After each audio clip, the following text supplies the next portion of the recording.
सब लोग ने धन्यवाद जतुले या नान ठुल लोग रहे उन्होंने सबने धन्यवाद।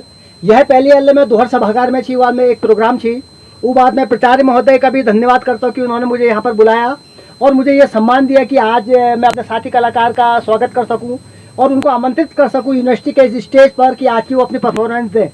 तो आप सब लोगों के आशीर्वाद से और साथ से मैं ये माइक सौंपता हूँ अपने साथी कलाकार को जो किसी भी परिचय के मोहताज नहीं है। और तो आप आमंत्रित हैं सर।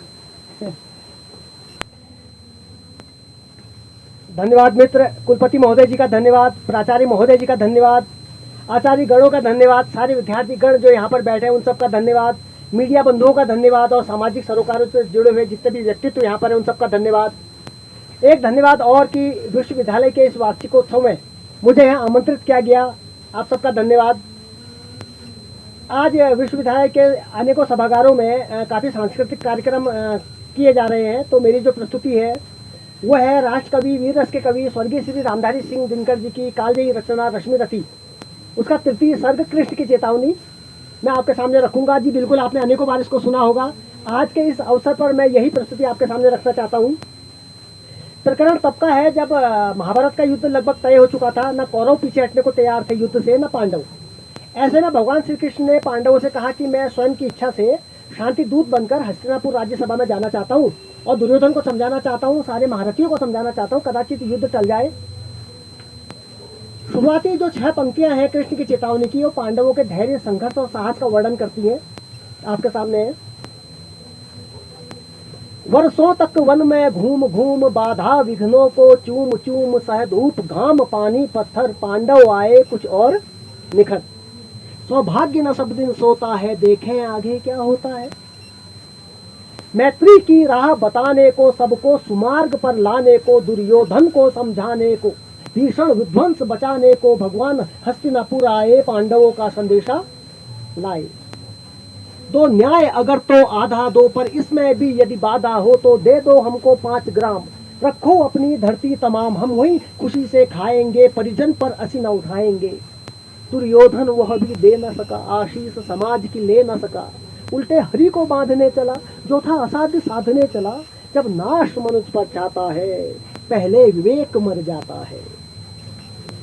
हरि ने भीषण हुंकार किया, अपना स्वरूप विस्तार किया। डगमग डगमग दिग्गज डोले, भगवान कुपित होकर बोले, जंजीर बढ़ाकर साध मुझे, हाँ हाँ दुर्योधन बाध मुझे।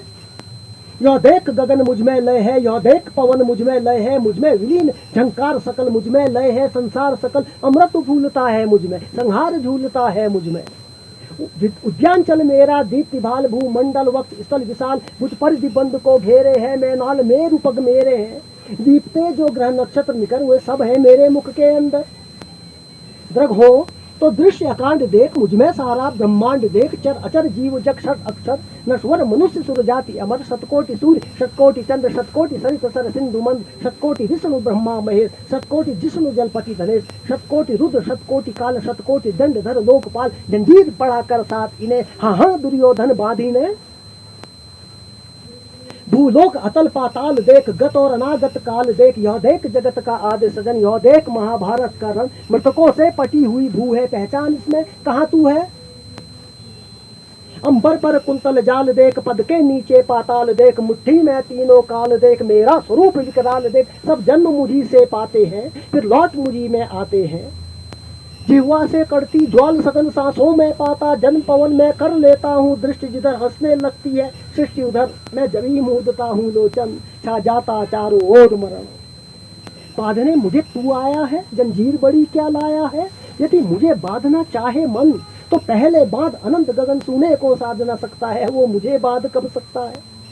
हित वचन नहीं तूने माना, मैत्री का मूल्य न पहचाना। तो ले मैं भी अब जाता हूँ, अंतिम संकल्प सुनाता हूँ। याचना नहीं अब रण होगा, जीवन जय या की मरण होगा। टकराएंगे नक्षत्र निकर, बरसेगी भू पर वह निप्रकर। फणसे नाग का डोलेगा, विकराल काल मुंह खोलेगा। दुर्योधन रण ऐसा होगा, फिर नहीं कभी जैसा होगा। भाई पर भाई टूटेंगे, विस्बाण बूथ से छूटेंगे। वायस गाल सुख लूटेंगे, सौभाग्य मनुष्य के फूटेंगे। आखिर तू भूषाई होगा, हिंसा का पर दाई होगा। थी सभा सब लोग डरे, चुप थे या थे बेहोश पड़े, केवल दो नर ना घाते थे, धृतराष्ट्र विदुर सुख पाते थे, कर जोड़ खड़े प्रमुदित निर्भय, दोनों पुकारते थे जय जय, दोनों पुकारते थे जय जय।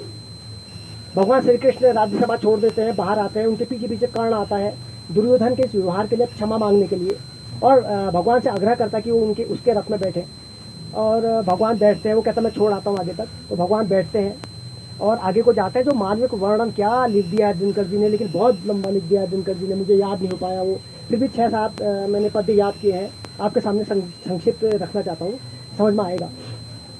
दोनों रथ में चले जाते हैं, भगवान श्री कृष्ण रथ रुकाते हैं और फिर वो दोनों उतर जाते हैं, वहीं जंगल में चले जाते हैं कहीं अलग स्थान पर। तो भगवान श्री कृष्ण कर्ण से कहते हैं, कुंती का तू ही तनय ज्येष्ठ, बल बुद्धिशील में परम श्रेष्ठ, मस्तक पर मुकुट धरेंगे हम, तेरा अभिषेक करेंगे हम, आरती समोद उतारेंगे, सब मिलकर पांव पखारेंगे, पद प्राण भीम पहनाएगा, धर्माचिप तंवर दुलाएगा, पहरे पर पार्थ प्रवर होंगे, नकुल सहदेव अनुचर होंगे, भोजन उत्तरा पकाएगी, द्रौपदी पान खिलाएगी।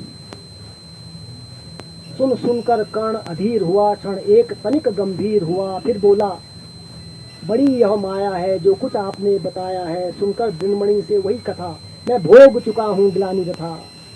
हे केशव, मित्रता बड़ा अनमोल रतन, कब उसे तोल सकता है धन, धरती की है क्या बिसात, आ जाए अगर वैकुंठ हाथ, उसको भी नौछावर कर दूं, कुरुपति के चरणों में रख दूं।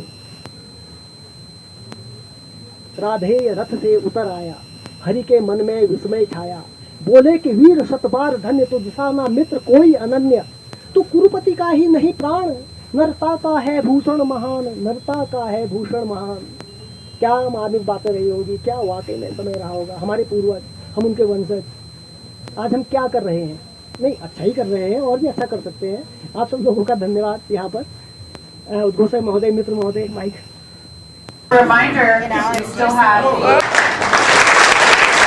धन्यवाद मित्र। अब घड़ी संचालन उद्घोषिका महोदय ही माइक ले लिया करें।